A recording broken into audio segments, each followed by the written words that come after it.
Violet Sky Media presents. Hi, I'm Tal Anderson, creator and executive producer of Harry Yarns, a serial horror podcast featuring original creepy tales inspired by real-life occurrences, legends, and myths. Harry Yarns is performed and pre-recorded in Los Angeles, California. Welcome to episode 5 of season 2 of the podcast. As always, the original story will be performed, not read, and at the end, you'll learn a little about the true original circumstances that inspired the tale.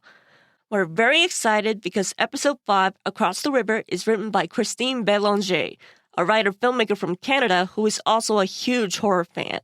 It's a tale inspired by a famous and long-standing Canadian folklore story, and we're excited for you to listen to it. This episode stars Kayla Cromer, myself, Tal Anderson, Anthony Purnell, and writer Christine Belanger in a special role. So sit back and enjoy Across the River. The Harry Yarns podcast is produced in Los Angeles by Violet Sky Media.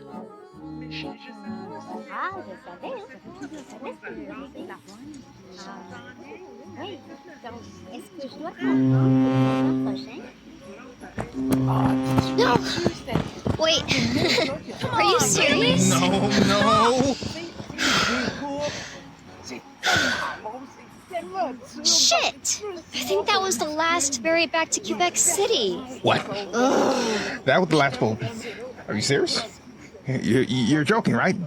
Is she joking? Oops. I guess that's my 1:30 alarm I set. Guess I shouldn't have hit snooze. You think? Well, I guess we gotta find a room or sleep at the ferry terminal. Julie, I don't think that's funny. We have a room across the river. Can you focus on that? What if we can't find a room over here? I can't sleep in the terminal. I'm checking local Do I inns. look like I would survive that?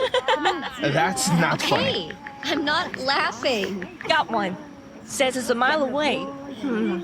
Not sure if they'll respond at this time of night, though, but we can try. Look, I don't want to walk another mile and find out they don't have rooms. I want to go back. We could grab a taxi and take the bridge back, or grab another round at the pub. I'm with Leslie on that one. Oh, wow. Wait, wow, they replied. That was fast. Want me to confirm the rooms? Well, I guess that'll work. But mainly because I haven't seen a cab go by the whole time. And it'll be good to walk off the alcohol. If Dan's okay with it, I'm okay with it. Awesome. Gotta love the Quebec hospitality. Let's go.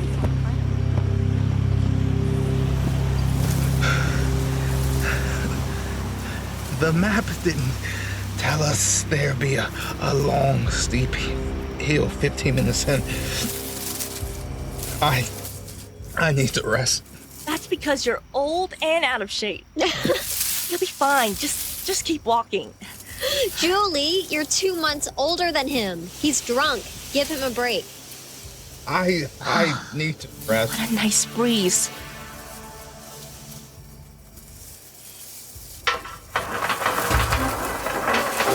What was that? Think it's the weather vanes? They put them on roofs here. See? The houses are so quaint. And it smells like rain's coming. So squeaky.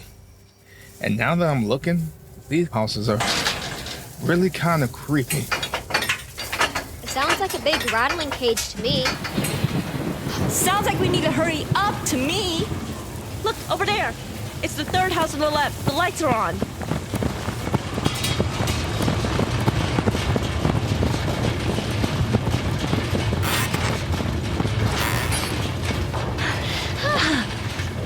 Yeah. Almost I'm made it. soaked. That Hey, thing you goes so all right? hard and so fast. Okay, that's definitely not a weather vane. What was that? Come in before it starts raining sideways. You're Julie, right? Yes. Merci beaucoup for taking us in at this hour. And Francois? Françoise, yes. I was up, so why not? Thank you for being close. Welcome. Don't worry about your shoes. The rooms are upstairs. There's towels and robes to dry yourself off. Oh, thank God. There's 2 showers up there and warm tea down here. I think I'm going for a hot shower. Yes, me too. I am soaked. Thank you, innkeeper. Good night. Going to go dry off. Good night. Have a good night. Shower in bed for me too. Perfect. Merci.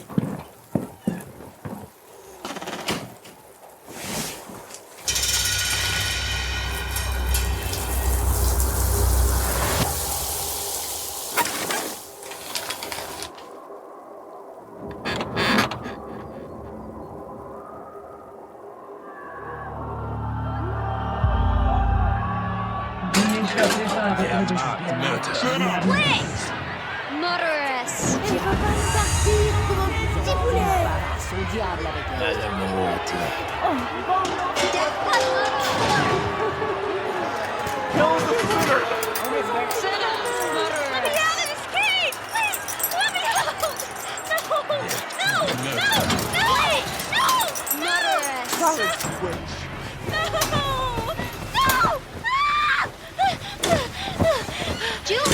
Julie, wake up. You're okay. Julie.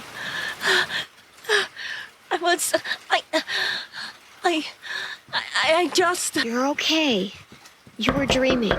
I'm coming in. What's going on? I'm not sure. A nightmare. You were having a nightmare.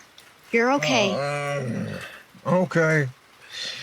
No one's getting murdered, so I'm going back to bed. Good night. Oh, I thought I heard a scream. Are you all right? Not me. Her. I was dreaming about a woman, I think.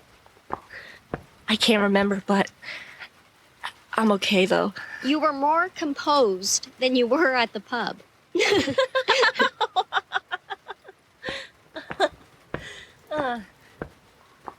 I'm very sorry about your bad dream and glad you are okay. Do you need anything? Would you like some tea? I think I just need to sleep this off. Thank you, though. I mean... Merci! Ça va. Good night. You sure you don't need anything? Yeah, I'm just tired. Super weird dream, though. Can I go back to my own bed now? Yes. Good night. Good night. No more nightmares, okay? Got it. Just regular old hangover snoring. Comfy bed.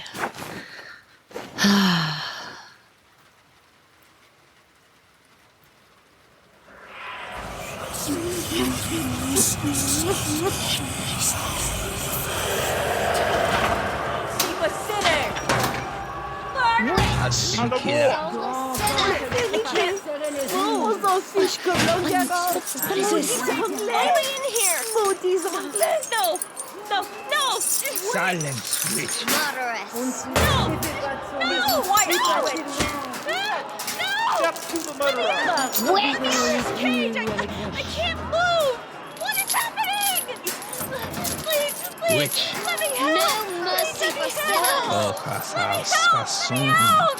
Please, let me out of this cage! No, please, let me out! She's here. The lady is here. Anani Patris, et Filitus The Lady Spiritus Francois Sancti. is here. She's here. Merci. Thank you. Francois! Help me, please! Francois, Death to the please help me! witch. Francois, help me! How dare you speak her name? Francois, it's me, Julie! Help me get out of this cage! Please help me! Francois! Help you? Let me help! Help you? Okay, Julie, wake up. Wake up, this is just a nightmare. Come on, wake up! I have to wake up! À la mort. To the death. Let me wake up! Let me wake up, please! Help me, Francois, help me! Help! Francois, please, let me help! Help me, let me help!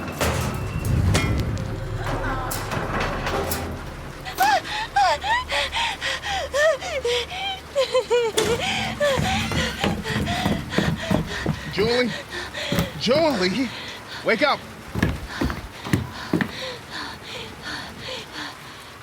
Julie?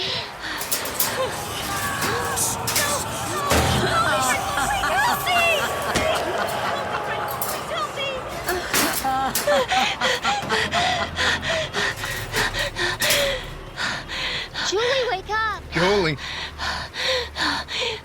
Julie! Julie! That's not just some night terror. I think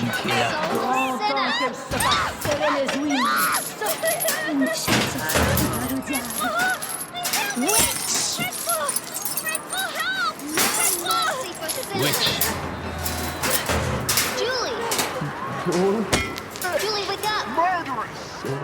Julie! Wake up. Dan? Leslie? Where are you? Principal! Julie! Please. Wake up. Let me out of this cage. Please. Dan. Leslie. Let me out. À la mort. To the death. Please.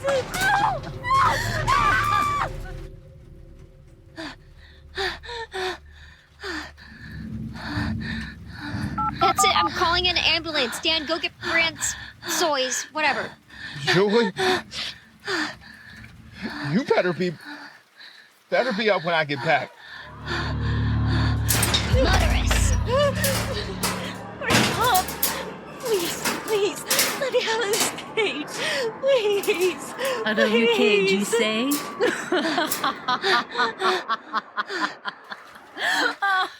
Hey, lady. There's nothing funny about this. There's something seriously wrong with my friend. Julie? I'm on hold. Please wake up. Please. Wait. I think Set me free. As you wish. À la mort. To the death.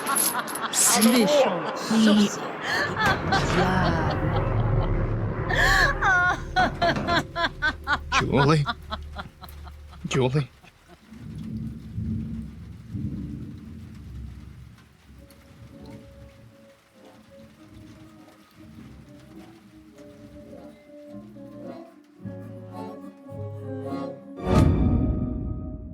So that was Across the River, episode 5 of season 2 of the Harry Yarns podcast. I'm Kayla Cromer. And I'm Tal Anderson. Across the River was written by my good friend Christine Belanger, who is a writer and filmmaker from Quebec. She also played the innkeeper and all of the French villagers.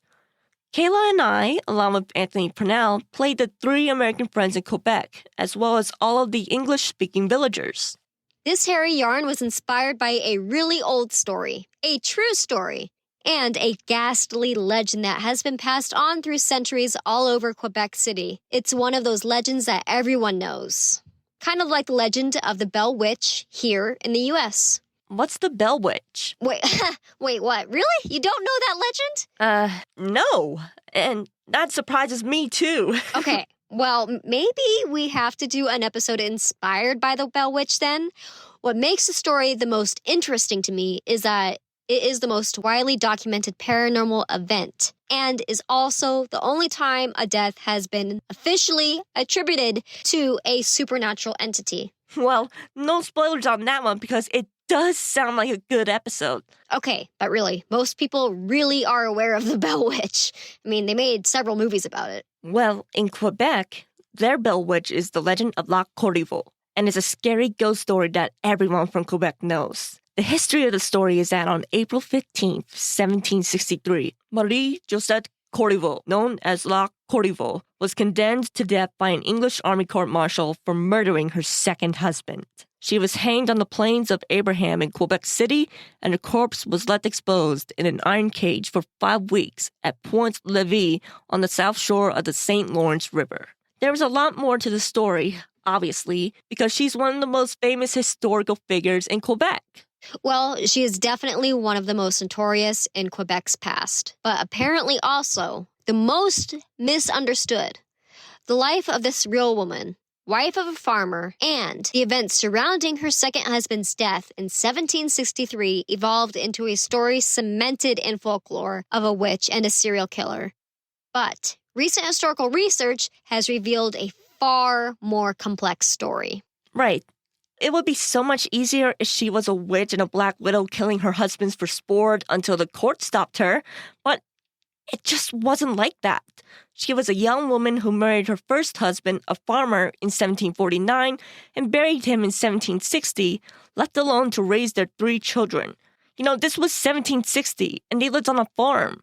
Her only choice was to quickly find a new husband, and so she got married to another farmer, Louis Dodier, in 1761. But this husband wasn't such a great husband. Well, and their marriage was rocky from the very beginning, especially because there was major conflict between her husband and her father. In fact, her father sued him for the first time less than a year after the wedding, and according to records, continued to take him to court, usually for issues related to land and a horse they shared. There was also rumors that he treated Marie badly. In December 1762, she fled her home, reportedly due to mistreatment by her husband. She ran to her uncle for help, and he took her in, but eventually she was forced to return home. In 1763, her husband, Louis Dodier, was found dead in the stable. It was deemed an accident, but as they do, the pesky villagers got involved, spreading the rumors that she had a habit of killing husbands. So they re-examined the body and ruled that he was likely killed by a hay fork in the barn. This meant to them that her father must be responsible because of their history of conflict. So they arrested him. And her. Yeah, but they arrested him for the murder and her because they assumed she knew about it or was an accomplice. The villagers testified about the family's conflicts and the fact that Marie's father had threatened her husband the day before he was found dead. They also accused Marie of wanting him dead because of the mistreatment of her. In any case, what happened was the day before his execution, her dad confessed to a priest that he was innocent and was just protecting his daughter. And the priest ran and told the British authorities. What the heck? Some priest. So they quickly retried him, and on the stand, Marie confessed to the murder. And then she was immediately sentenced to death, and they hung her on a public gallows. But that's not the worst part, not by a long shot. The worst part is the part that made her story the thing of legend and the thing of children's nightmares for centuries. After they hung her, they transported her body to the crossroad of 2 busy roads and hoisted her body, encased by an iron cage, onto a scaffold for everyone to see and watch decay every time they passed it. That's gruesome. But weirder and more specific, the cage wasn't a normal cage. It was shaped like her body, so once it decomposed, the skeleton was left hanging inside the cage like it was standing up. The presence of her rotting in that cage must have frightened children and outraged villagers. At least, I would think. But the sight of a decaying body swinging in a creaking body-shaped cage became a haunting symbol. And all these years later, we're still talking about it. They left it there for only a little over a month. But not only did people never forget it, they also told the story and passed it on generation after generation. The thing is, at that point, it was just a story Grandma told to scare you.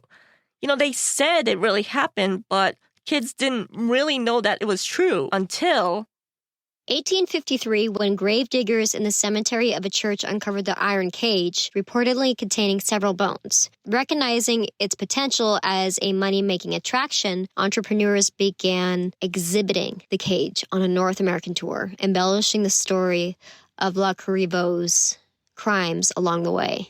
In Montreal and Quebec, it was displayed at private homes, where they charged 15 cents admission for viewing it. Remarkably, the cage then crossed the border into the U.S. to New York City, where it was exhibited for several days. During its time in New York, it was purchased by P.T. Barnum for display in his American Museum at Broadway and Ann Street, and later became part of the collection of Moses Kimball's Boston Museum.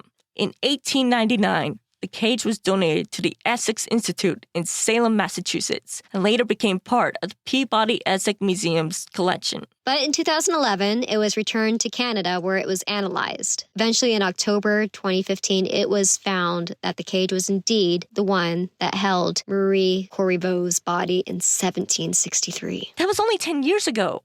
They even Wow. designed and printed a stamp with her and her cage on it. So the story is definitely a part of Quebec's culture. It's a crazy story and an example of how you can't hide history no matter how hard you try.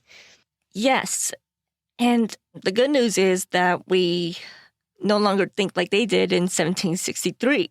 We can look back on it now and see how her trial looks like it was affected by biases of gender, class, and everything else was probably influenced by local politics. She was never going to get a fair trial in her circumstances, especially in that environment where they were occupied by the British and none of the people interrogating her spoke French. Her story and legend is still out there and going strong, but people don't look at her as a murderous villain anymore. She's more a symbol of injustice and misogyny, and people now see her as a victim of a terrible legal system, especially for women. So now when she's portrayed in literature and in the theater, it encourages more sympathy and humanizing of her ordeal. Her story is now more of a cautionary tale about the dangers of historical bias. Because that age-old practice of calling all women who stand up for themselves a witch is tired. Sure is. Well, we hope you enjoyed this episode Across the River and the story of La Corriveau, written by Christine Belanger and inspired by a legend and ghost story she grew up with in Quebec. Remember to subscribe to the podcast on your favorite service and follow us on Instagram at Harry Yarns Podcast for new episode releases. And please also follow Kayla and I at the Tal Anderson and at Kayla Cromer Official. Thank you so much for listening and stay safe. Bye, everyone. Talk to you soon. A special thank you to Adobe, SAG-AFTRA, and Anthony Purnell. Harry Yarns is produced in Los Angeles by Violet Sky Media, and audio production is done by Tal Anderson.